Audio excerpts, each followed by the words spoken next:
दूसरी तरफ मुसलमानों की हालत मुख्तलिफ थी।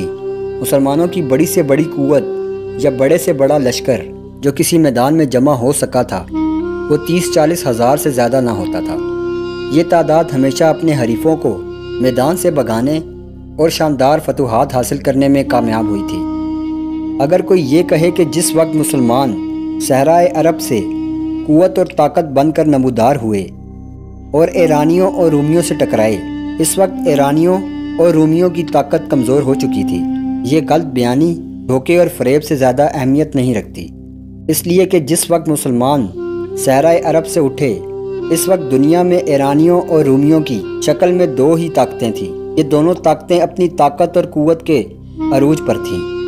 मुसलमानों की इन फतूहात की हकीकत को तलाश करना हो तो ये बात जहन में रखना पड़ेगी, इन दोनों ईरानी और रूमी सल्तनत के लोग शिर्क में मुब्तला थे।